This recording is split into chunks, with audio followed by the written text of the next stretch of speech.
इस सिस्टम को चेंज करना पड़ेगा, चाहे एसएससी हो, चाहे रेलवे हो, चाहे टीचिंग हो, सभी में चीजें चल रही है, चाहे स्टेट का हो। तो आज एक टीचर स्पेशल नहीं है मेरे भाई, सारा का सारा आज सभी अपनी क्लासें ले रहे होते, लेकिन आज आपके लिए यहाँ पर बैठे हुए, कहीं ना कहीं नुकसान टीचर का नहीं मेरे भाई। स्टूडेंट आप देख रहे हो 10 दिन बाद आपके पास एग्जाम है, आपके पास 7 अगस्त से एनटीपीसी का एग्जाम है, पूरा कैलेंडर आपके पास एसएससी का दे रखा है, लेकिन बच्चा आप क्या कर रहे हैं? तो ये आपको सिस्टम को चेंज करना पड़ेगा। और दूसरी चीज जो लाइव है उनको ये बोलना चाहूँगा, उनके माध्यम से जो भी हमारे टीचर जिनको गिरफ्तार किया गया है, ठीक है, जिनको बसेस में भर के लेके जाया गया है, उनको जल्दी से रिहा करो। हम लोग यहाँ चुपचाप बैठे हैं, हम टीचर्स हैं, दंगा ही नहीं है, ना हम दंगा कर रहे हैं, ना कभी हमने किया है, और ना हम अपने बच्चों को ये सिखाते हैं, और ना बच्चे दंगा कर रहे हैं। हमारी सिंपल सी चीज़ें हैं कि एसएससी में सुधार हो, जो एग्जाम्स में झांझलेबाजी चल रही हो ना हो, साफ सुथरे तरीके से एग्जाम हो। अभी सीजीएल भी आ रहा है, सीपीओ का रिजल्ट भी नहीं आया है, सीपीओ का रिजल्ट तो स्टेनो भी पेपर है, सारी चीज़ अच्छे से हो। और सबसे मेन बात, हमारे जो टीचर्स हैं जिनको गिरफ्तार किया गया है उनको जल्द से जल्द रिहा करो। वो भी हमारे साथ यहाँ के जंतर मंतर में बैठेंगे। हम सिर्फ टीचर्स आए थे शांति से बात करने के लिए, इसलिए गिरफ्तार टीचर्स को रिहा करो, गिरफ्तार टीचर्स को, गिरफ्तार टीचर्स को।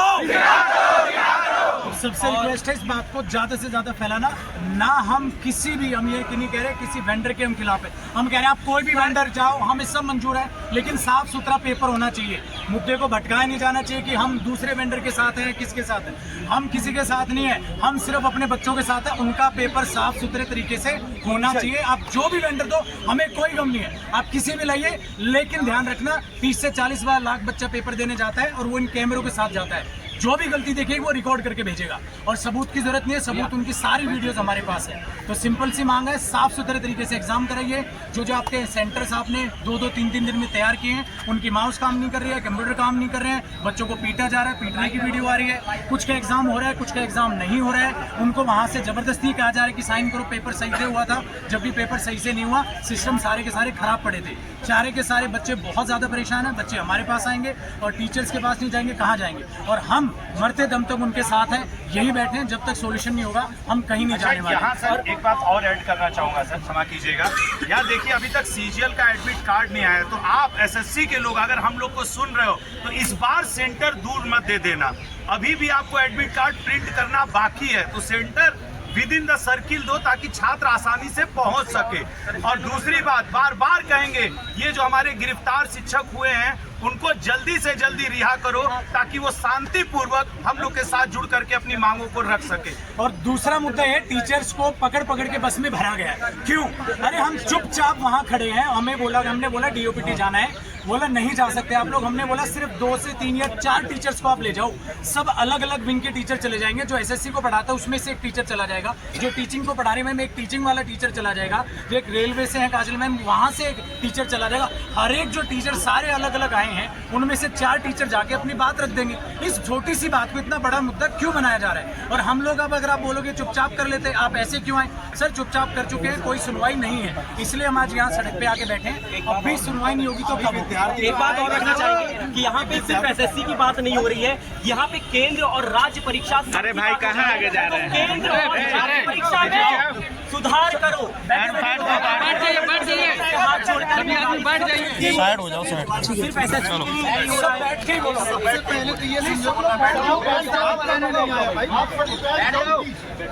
ठीक है, तो एसएससी वालों बच्चों से और बाकी सभी बच्चों से मैं ये कहूँगा कि सिर्फ ये एसएससी वालों के लिए मुहिम नहीं है, ये केंद्र और राज्य सरकार जो दोस्तों एग्जाम कंडक्ट कराती है उन सब के लिए है। तो एक बार सबसे हाथ जोड़कर विनती है कि हम केंद्र और राज्य परीक्षा के बारे में बात करेंगे।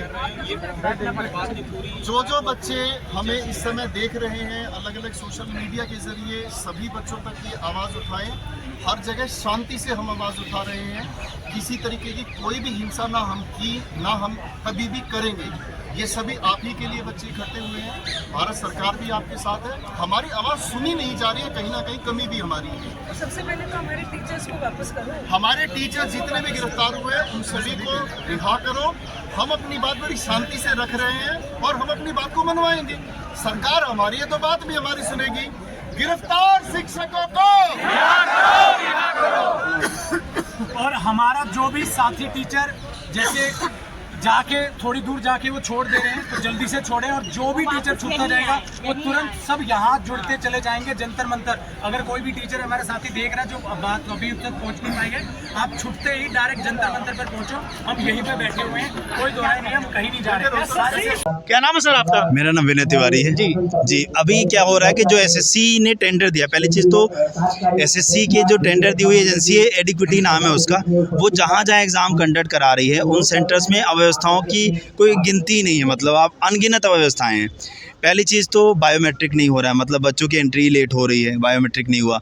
उसका जब बच्चा एग्ज़ाम स्टार्ट कर दे रहा है तो उसका सिस्टम कई बार बंद हो रहा है। उसके बाद उसके कंप्यूटर में कई क्वेश्चन पहले से आंसर लगे हुए आ रहे हैं, और जब सिस्टम बंद हो रहा है ना तो उस वक्त टाइम रुकना चाहिए, टाइम रुक नहीं रहा है। ये आश्वासन देने के बाद कि आपको टाइम एक्स्ट्रा मिल जाएगा, जैसे 60 मिनट पूरे हुए बच्चों से सिस्टम अपने आप बंद हो जा रहा है। दूसरी चीज़, वहाँ पर जितना भी सर आप यहाँ पे आप जो आए हैं, आपको आना तो पड़ा नहीं था, और आप किस तरीके से आए? धर्म की परमिशन तो आपकी थी नहीं। असल में हुआ क्या है कि बच्चों की इतनी ज़्यादा समस्याएं जो हुई हैं उसको देखने के बाद हमें तो यही लगा कि अब ऐसे तो कुछ काम चलेगा नहीं। और ये सुनते भी नहीं है। अगर हम रोज़ वीडियो बनाएं, रोज़ बताएं तो ये नहीं सुनते हैं। तो ये लगा कि अगर हम सारे शिक्षक एक साथ एकजुट होकर एक आवाज़ उठाएंगे तो शायद इन्हें समझ में आए, और आगे के जो एग्ज़ाम ये कराने वाले हैं उनको रोक सकें, और उनको एक सही एजेंसी के माध्यम से कराया जाए जहाँ ये सारी प्रॉब्लम ख़त्म हो सके। जी, आगे की क्या रणनीति रहेगी आपकी? अब हमारा तो यही डिमांड है, हम लोग यही चाहते हैं, हम यही चीज़ कहना चाहते हैं एसएससी से स्पेशली, और बाकी हमारे जितने भी प्रधानमंत्री और बाकी लोग हैं, ये देखें, इस चीज़ को संज्ञान में लें तुरंत के तुरंत। और जिन बच्चों का एग्जाम हुआ है, जिन छात्रों के साथ जो मारपीट हो रही है उसके बारे में आप क्या कहना चाहेंगे? मतलब अब नहीं, पहले तो कार्रवाई होना चाहिए। यस, एक कार्रवाई। दुर्व्यवहार हो रहा है, बच्चों के साथ मारपीट हो रही है। किस गरीब परिवार से आते हैं, कैसे कैसे किसानों के बच्चे होते हैं, वो थोड़ा थोड़ा पैसा इकट्ठा करके अपने कोचिंग के लिए आते हैं, उनके साथ मारपीट भी हो रही है, उसके लिए क्या कहना चाहेंगे? विडंबना तो यहाँ है कि पहली बार ऐसा हो रहा है कि हम बाउंसर देख रहे हैं किसी एग्जाम सेंटर पे। अब तक क्या होता था, पुलिस प्रशासन लगती थी और चीज़ों को संभाल लेती थी, क्योंकि लड़ाई थोड़ी ना करने गया कोई बच्चा, वो तो परीक्षा देने आया है। लेकिन बाउंसर रखा है, और वो भी क्यों मारा पता है? बाउंसर किसके लिए रखा जाता है? जो अभद्रता करे, और जो बाहर के लोग जो गुंडे आते हैं उनके लिए रखा जाए। छात्रों के साथ इस तरीके से कर रहे हैं। अब वो खाली इस बात पे उसे मारा गया, उसने ये पूछा कि मैं सबकी एंट्री हो रही है, लेट हो रहा है। हाँ, सकते मुझे वो फोटो आपको अभी हम दे देंगे, बिल्कुल दे देना, तो क्लिप में लगा दूंगा। बिल्कुल बिल्कुल। तो आप सोचिए, खाली ये पूछने पर कि बच्चे का एग्जाम, हमारा एग्जाम लेट हो रहा है, एग्जाम सही से करो, एंट्री हमारी जल्दी से कराओ, इतना पूछने पर उसे मारा गया है। जी, तो आप ये देखो, ये अभद्रता, कोई बच्चा वहाँ लड़ने थोड़ी ना गया है, वो तो परीक्षा देने गया। और दूसरी चीज़, उससे सेंटर भरवा रहे हैं 3, कि तुम्हें हम जैसे मान लो कोई लखनऊ से है, इलाहाबाद, बनारस भर दिया, तो उसको सेंटर दे रहे हैं, कहाँ कि तुम चले जाओ कोयम्बटूर पेपर दे आओ, तुम चले जाओ बेंगलोर पेपर दे आओ। ये क्या बात होती है? सेंटर भरवाया क्यों? सर आप भी कुछ बोलना चाहेंगे? बिल्कुल। एक्चुअली सर प्रॉब्लम ये है कि बहुत सारी प्रॉब्लम्स जब हो जाती है ना, तो टीचर्स को आज सड़कों पे उतरना पड़ा। पूरे ऑल इंडिया के जितने भी एसएससी के टीचर्स हैं, उनकी कॉल थी कि सारे टीचर्स सामने आए, बच्चों के साथ जो ये व्यवहार हो रहा है, एसएससी जो कर रही है बच्चों के साथ, तो ये एक प्रॉब्लम नहीं है, बहुत सारी प्रॉब्लम्स हैं। बच्चों का माउस कीबोर्ड काम नहीं कर रहा है, बच्चों के सेंटर दूर आ रहे हैं, ठीक है, और पेपर के अंदर क्वेश्चन जो है वो गलत आ रहे हैं, तो उसके लिए बाद में फिर बच्चों से फीस भरवाई जाती है कि भाई क्वेश्चन गलत हो तो आप इसके लिए फ़ीस भरिए दोबारा से।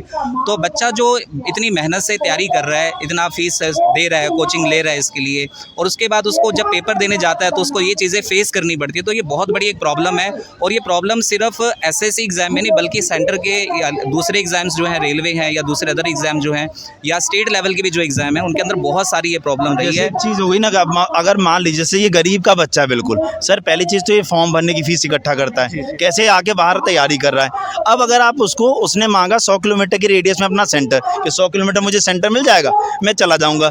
अब उससे आप अगर 1000 किलोमीटर सेंटर आगे सर आप परमिशन भी लेंगे धरने की यहाँ पे? हाँ बिल्कुल, अगर हमें यही करना पड़ा, अगर आज ये मान जाते हैं, सुन लेते हैं और चीज़ों को संज्ञान में लेकर के हमें एक लिखित में दे देते हैं, और या आज आप कहाँ ज्ञापन देंगे? प्रधानमंत्री जी, राष्ट्रपति, किस को देंगे आप? अभी हम लोग अभी डीओपीटी के ऑफिस में जाके आप यहाँ आए तो थे नहीं, यहाँ पे लाया गया है। हम लोग असल में आए थे पहले डीओपीटी के ऑफिस, वहाँ से हम लोग पहुँचे रकाबगंज का जो गुरुद्वारा है वहाँ पहुँचे, बट वहाँ से हम लोग को बसों में भर के यहाँ जनता। और आज देखिए अध्यापक छात्रों की समस्या को लेकर पहुंचे, अध्यापक गुरु का दर्जा देते हुए, इन्होंने मानवता दिखाते हुए, उनका पीड़ा का दर्द समझते हुए ये जंतर मंतर पहुंचे हैं।